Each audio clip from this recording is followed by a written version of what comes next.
गधा और black panther की स्कूल वाली कहानी। एक बार की बात है, एक घने जंगल में जानवरों का एक अनोखा स्कूल था। इस स्कूल में हर तरह के जानवर पढ़ाई करते थे।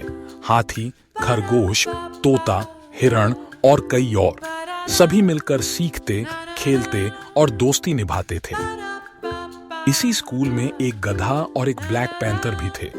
गधा बहुत मेहनती था, लेकिन उसे चीजें समझने में थोड़ा समय लगता था। दूसरी ओर ब्लैक पैंथर बेहद तेज और चालाक था, लेकिन उसमें धैर्य की कमी थी। दोनों की आदतें और सोच बिल्कुल अलग थीं, इसलिए वे अक्सर आपस में उलझ जाते थे। एक दिन टीचर उल्लू मास्टर जी ने सभी को एक टीम प्रोजेक्ट करने का काम दिया। गधा और ब्लैक पैंथर को एक ही टीम में रखा गया।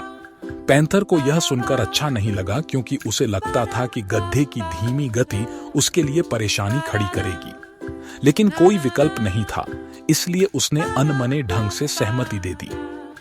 गधे ने पूरी लगन से प्रोजेक्ट पर काम करना शुरू किया। वह एक एक चीज को ध्यान से समझता और फिर मेहनत से काम करता। दूसरी ओर ब्लैक पैंथर अपनी तेज बुद्धि से चीजों को जल्दी समझ लेता और तुरंत समाधान निकाल लेता। पहले पहले पैंथर को गधे की धीमी चाल से चिढ़ होती थी, लेकिन धीरे धीरे उसे गधे की मेहनत की अहमियत समझ आने लगी। समय बीतता गया और दोनों ने मिलकर एक शानदार प्रोजेक्ट तैयार कर लिया। गधे की मेहनत और पैंथर की तेज बुद्धि के मेल से उनका प्रोजेक्ट सबसे अच्छा साबित हुआ। जब रिजल्ट का दिन आया तो उल्लू मास्टर जी ने घोषणा की कि गधा और ब्लैक पैंथर की टीम ने पहला इनाम जीता है। इस जीत से दोनों को एक बड़ी सीख मिली।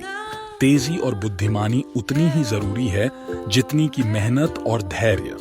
यदि दोनों साथ आ जाएं, तो बड़ी से बड़ी मुश्किल को भी आसानी से हल किया जा सकता है।